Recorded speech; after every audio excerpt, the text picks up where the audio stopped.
Rebuildandrestore YouTube channel ngai na hana angel teteng teng to amasan ki pa thu khon ge na tuni in Nasepte bungsagi tang somlenga le somleguk to ki sai a Thukhun-Lui Thukhun-Thak kikalh khakna om hia chi suut khom uti hi a laisiangthou suut lunglut lote a din nen wai pi abang dinga hile le Hiai Bible tang mi tam takte boina a hi a wajekin suut khom le ichi a hi Thukhun-Lui Thukhun-Thak kikalh khakna om hia Nasepte bungsagi tang somlenga le somleguk isut dinga hi le Jacob ki voina mun le sekem gam leitu kwa ahia chi ahi Jacob ki voina mun isut masading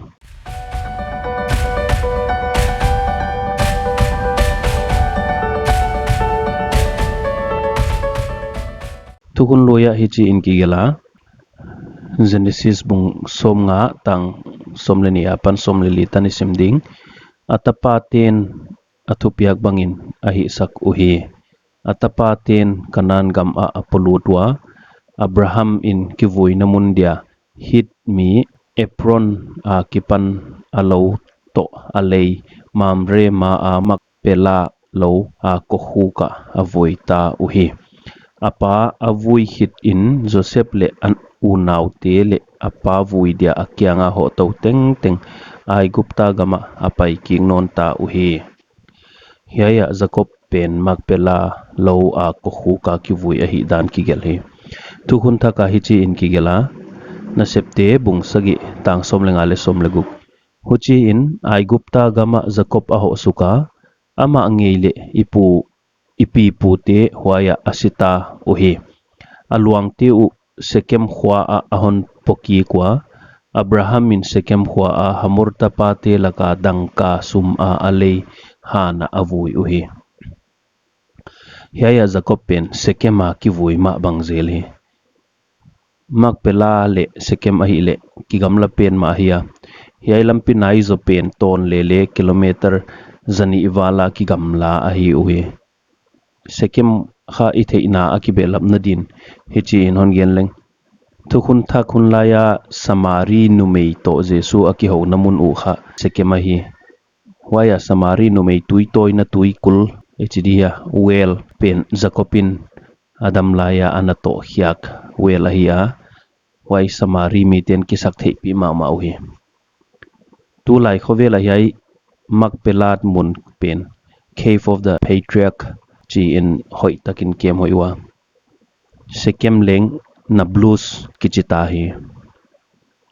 hian khatten Hiai Bible tang pan sanin Thukhun-Lui Jacob ki voina ki gen pen to Thukhun-Thak ki gen pen ki bang lo chi utua wai kha sui khom ding hi Hiai hoi jo sema I theina ding in a chronology thei ngaya Thukhun-Lui pat isut to ding Abrahamin makpela a Epron gam leya waya Sara voi Genesis bung somni le thum tang som le sagia pat somni a Hiai hoi taka ki gela hi a asim mantena anasimunla autena Hiai post zwala le simthe hi Abraham zi in mama Sara hongsia wai takin Abrahamin aji ki voina ding mun wai gammi hit ichi hia het le chi theya swante kyanga Epron gam ngena huchin Epron in zuak phalin Abrahamin dangka sekel zali in Hiai gam leikhia Epron gam makpela a lo aleya lowa sing om teng teng bana alo ki ma sing om teng teng le leivek chi chang takin Bible ki gela waya ko khuk leng a oma wai muna Abrahamin Sara vu hi Abraham leng anungin asia aji ki voina muna ataten vu hi Hiai kha Genesis bung somni lenga hakigela Bible tangte simleh sawn lulo di hi manin kai sim tuan ke dinga asim manten ola anasim the hiya Abraham le anungin hongsia atate Isaac le Ismaelin Sara ki vui namun ma ava voi wahi wai kha makpela a va voi wahi Jacob izipa paisuk Genesis bung som li lenga tangkwa le Genesis bung som li le guk tang som ni le kwa he tigel en kom leuchin Josephine apa le a in kwante kha ai gupta gama hong pai suk dia samin chin hocha Jacob le ki pak taka kanan nu sia atapa Joseph kya nga pai sukahia wai khitina Jacob in Joseph kya nga asi changa makpela a kivui di na ngena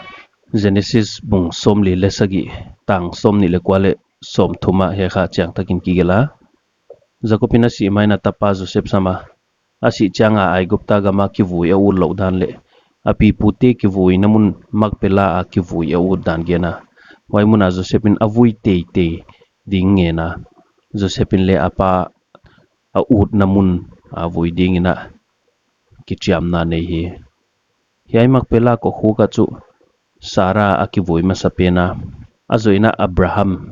kivui nona wai hitin Isaac leng asi in hiai mun ma kivuya Rebek leng hiai muna avuiwa Jacob ji Lia leng hiai muna vui na oma vui khak lo le om thamu a hiai bang le suut tham chinga hi bangzia ka hiai muna vui pol oma hiai muna vui lo pol omo hi chi bang le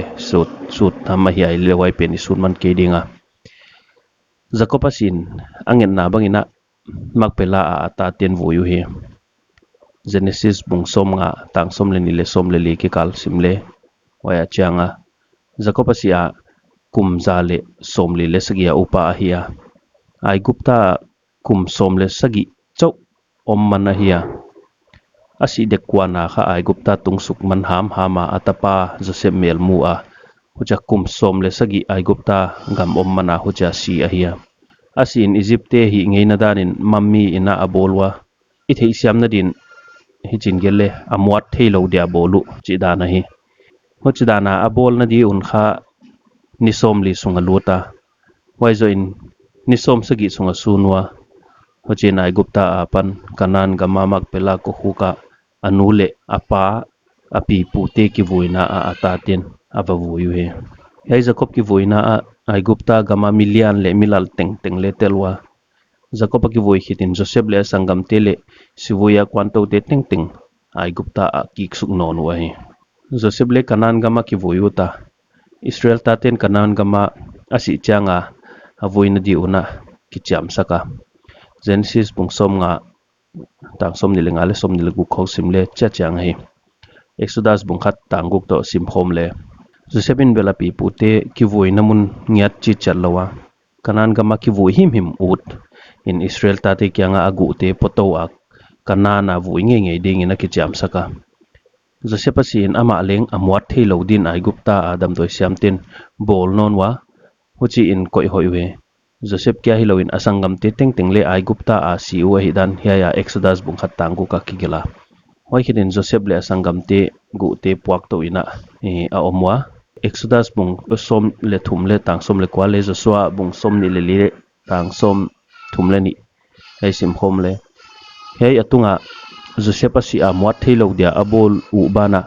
mosi makaina a Joseph go te potowa sekema avui danu kigena Joseph to ke sai chok ki gelmale asangam te luangleng Joseph adan ma bol lo tel ding wahi Jacob ta te pen Israel nam som le ni suang tu te ahi manun za na sang pen le pa toina kibang perfect ding u ahi Jacobin Joseph kya ngamak pela a hon vui in chi in ngien male avui tu Joseph kya hilowa asangam teng leng apa vuina telvek thowe waidana Joseph le asangam te taksa te ase theilo dia bolwa kanana poto veku hidingai Bible a thiltenga kimsip sipa ki gel lo ma ahi mi poimo te chau ki gela apoimo lo te ki gel khol lo ma ahi tuini Bible tang boy pi pe nu en non tale Nasepte bung sagi tang som lenga le som le guk huchi in ai gupta gama Jacob a ho suka ama nge le ipi pu te huaya asita uhi aluang teu sekem khwa a ahon poki kwa Abraham in sekem khwa a hamor tapate laka dang kasuma ale hana avui tauhi hei Bible tang hoi takin simle uchin Jacob si to atate si kigen khoma hilele asi hunu kibang zen lawahi heya amma kichipen Jacob ahia ipi pu te kichipen Jacob tapate ahiu he Jacobin asima a Joseph kianga makpela hon voin chia angen na banga asia atatin Aigupta apan potowa kanan gama makpela a vavoyu a hidan chiang ini suut hina huai nungin Jacob tatili Aigupta gama sivekwa agute u Israel tatin Aigupta apot sanwa potowa Sekem a voyu hi heya tangsom liguk na siluang Aigupta a pathon poto wa Sekem a avui ti u Joseph le asangam te hi wahi yai Genesis bung som ni lenga tangsom a kigen dan de wahi heya ling hichin kigela wailoin Abraham in hitswan te a pan aleisa a hi a wa aya Abraham le azi Sara avui hi waya Abraham le azi Sara avui uhi kichi waya Abraham le azi Sara avui u hi hiaya Abraham le Sara si hun le ki vui hun ki bang hial ma bangin ki gela Bible sim ngei lo ten hiai sim khale u thei siam het lo ding wa hi si hun ki banga ki vui khom danin koi mai ding wa a hia ei ten chu i thei siam ma mai wi ai kha Abraham anung a azi ki vui namun a va ki vui a hi dani theya hoi jekin hiai Genesis bung som ni lenga tang so ma ki gen eya den thei siam hak sa het lo hi hiai dana Nasepte bung sagi tang som lenga pen a Jacob le ata te Israel nam som le ni suang tu te sihin veku a hi dan kigel khom veka hiya tang som le guka Joseph le asangam te ki vuina kigel hilela hi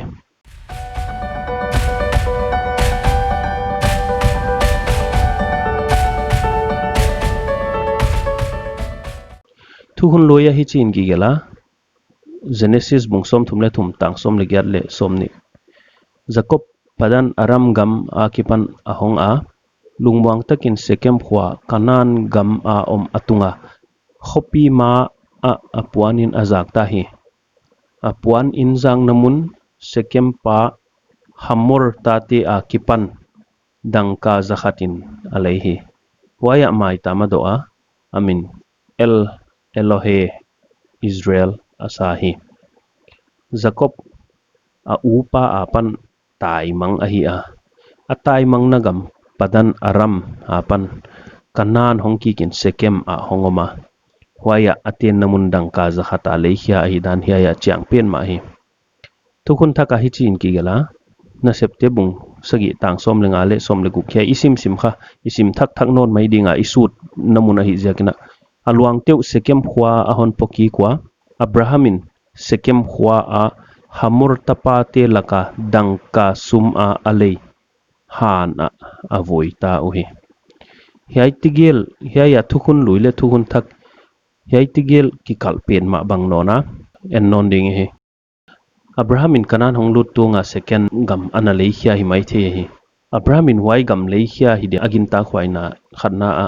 harana pat hong pem khia ka kanan hong luta kanan gama hiai Sekem a masakna pen namun a hiya Bible omzek akichia bang tanom hiya chi chuki geloi mi khwala hi changa midang te sukbuai di leng lau thau ding hi Abram kha doilok na mama khalle ne hi chi kha Bible Thukhun-Lui simleh cha chianga hi aji bang ka sangam nu khong cha hai cha doilok na mama le ne hi Abraham hojaka mi to kisukbuai ullowa hoi taka om theina dia amun lei khia hi dia ginta khwai mama hi ya sangna hoi takchu aji Sara asia agam miten Abraham kyanga amisi a ut namun muna vui phalwa Abraham aza tak jakwa himale Abraham ullowa Abrahamin ade imama namun makpela gam nei tu Epron inle agam athona piak ulai hi hile Abrahamina thunung thuma a om lo na dia agam kha Epron a pata leikhe te hi wachanga hiya Abrahamina hiai mun leikhe dia aginta khwaina ani na kha hiai Sekem mun a kha pathian vakila kin chun Abraham kyanga naswan te kyanga hiai gam kapeding vachia hi waitakin Abrahamin huai muna mai tam do chi kha Bible a chang mama Abrahamin hiaya mai tam ado ziakin le hiai gam leihia hidin gin ta khwai sem hi e changna hoi takchu Samuel ni na a kumpi David to ki sai hi Davidin le pathian kya mai tam do uta agam nei tu arauna in David kya nga agam le mai tam do na dinga poimo teng teng pe male Davidin tu ate athon in lo utwan lawa hi china gen hi keilama bangma sen na omloin to pa kapathian kya nga hal tum thilat te kalan ke ding chia mai tam do na ding mun levan jat teng teng dang ka sekel som nga in Davidin na leikhe thau thawi ho china mai tam do pan hi Abraham in hiai gam zuak kigle hi mai the hi alei khiak nunga ahi kele apai khiak san nunga agam nei masaten tangki ku leng hi mai the hi I thei dia hoi chu Abraham in Adam laya tui khuk ato khiak te Thukhun-Lui Thukhun-Thak popoi mo hiya Adam laya tui khuk ato khiak te le agam mi ten su zel wa hi Isak hun tan pha Abimelech mi ten Isak tui khuk te vasu sak zel wa Hete khas Genesis bungsom ni le guk konga hoi taka ki gela hiya hiaidana agam pen anei tuma saten Abraham ten non lo nunga tangki ku le hi mai the Thukhun-Lui agam kileidan I thei lo tampi takoma hi manin hiai pen hi chi chata hi chi ding kha hak sama ma hi wachena Jacob padan aram gama apu te kholama avatai mang hongki ka hiai mun ma a hongki nga nona huche hiai gam nei te apan hiai sekem gam kha lei ki khimai the hi Abraham in alei pen kha agam nei ten tangki kwa huche ha Jacob in alei ki himai the hi Genesis bung som thum le thum tang som le gyat le tang som ni kikalh simleh Jacob padan aram gam a kipan ahonga lungmang takin sekem khwa kanan gam a om atunga khopi ma a puanin azak ta hi a puan in zak namun sekem pa hamor ta te a kipan dangka zakhatin alaihi huaya mai tamadoa amin el elohe Israel asahi ahi keile hiaidan le hi theya hi tuhun ale inmun khongi le chianga ipate min khonga agam min ki ko izel hiven Jacobin le agam leya himale Abraham amau adia alu penu ahi jaga Stephen ina hiai Nasepte bung sagi tang somleguka Abraham pen credit pia le himai the alei tu Jacob hi a lele Abraham pen kha amawa dia alu penu ahi jaga Abraham kha credit pia hi zomai the hi hiai Bible tang boy pi namunu Nasepte bung sagi a background ending Stephen in Jesu thu atang ko pi jakin Jesu ging talo zudatin Stephen dong khol sawa zuaw a hekin avai hom namunu sanghedrina Stephen ding sakwa hiya Stephen in thu gena athu gen ngai khite chu vai hom mi te farisai te laigel mi te chite khong ahiwa hiaite kha mosi dan siam te ahiwa tu laidan in gen le theology a PhD degree nei ngen ahiwa hi hiaiten Stephen thu gen ngai hiawa again diklo changun chin Stephen mo pai theina di zongun chin Stephen in chu pathianin Abraham asaphiak dan apathon pantowa huchina thuon gen towa hiai Nasepte bungsagi tangsom lenga le som le guk leng hon gen kai towa simnon le Stephen gen dan chet aki gela hiya kha huchi in ai gupta gam a Jacob a ho suka ama nge le ipi puti huaya asitau hi aluang teu sekem khwa a hon poki kwa Abraham in sekem khwa a hamor tapate laka dang kasuma alei hana avoi tau hiai again pen kwama in kalh hello hi ya khawai takin ngai to leuchin again hel chang amo na di zong dan siam ten Stephen tilgen pena atik lo le mo sakna ding mulo mo ko hi dai farisai te vai hom mi te laigel mi te adanu theima ma ten hiya Stephen tilgen kha adik lo na di mulo mo ko hi wai hi le chu Nasepte bung sagi tang som lenga le som le guk le Genesis bung som le thum tang som le gyat pat som ni tan le Genesis bung som nga tang som le ni le som le li te kikalh na omlo chi na hiya hi huchi le chu Thukhun-Lui Thukhun-Thak kikalh na omlo chi na hiya wai hi le chu Jacob ki vui namun le sekem gam le tu leng kikalh khalo chi na hong hiai tana ilung kim nai ke ule gen suk lai le Genesis bung som lenga tang som le li a hichin ki gela anna u asep sak nam u khawai hom phum ding khwai khit chang in thil tampi nei in ahong pai kheding u hi hiai pen kha pathianin Abraham kyanga gen hi Exodus bung thum tang som le ni simle aman na kyanga ka om nge ding konsol chi hiai nang ading in akithei na ai ding ai gupta gama pan mi te non pi hiak khit chiang in hiai tang tunga pathian na sem dingu achi hi hiai Exodus bung som bung thum tang som le ni kha pathianin mosi kyanga gen hi ai le hiai pathian Genesis a pathianin Abraham kyanga again to Exodus a pathianin mosi kyanga again hiai Bible Tangte gel igom le hichitukina saw hi hiai tunga tigel igom le Stephen ina hiai Bible tang hiai atunga Bible Tangte gel hon gom kho minjin sentence toms chik hon swa leu lau mok hivyo Nasepte bung sagi tang sagi a hichi in hon gen hi hiai tunga tigel kha pathianin sikha a nei ding te nam keiman kangai to dinga wai khit changin ahong pot dingwa hiai mun a kana asem dingu achibe laphi hiai tunga sa saw kha Stephen ina hon gom khom chen tom che kha hon gen lew lawi hiai dana Nasepte bung sagi tang som le nga le som le gu ka le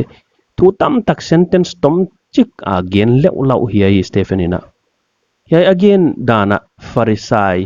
lai gel mi tele dan siam ten adik lo na bang ma mulowa ale hiai Stephen Mill matena Stephen Tilgena adik lo na amu keywele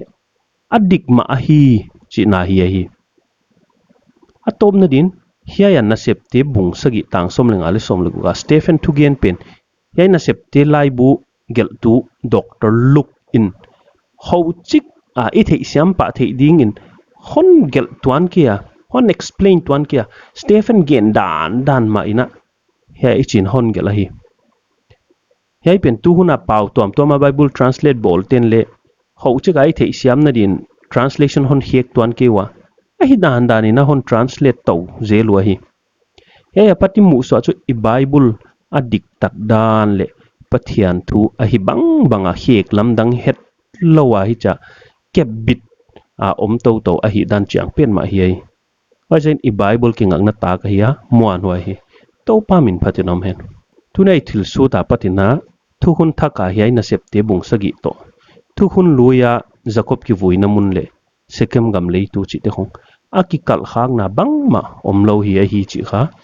I chiang ma a hiai a buai lai I oma le comment box a hon gel leu chin waya ki kup to thei lai ding a hi ki pa ke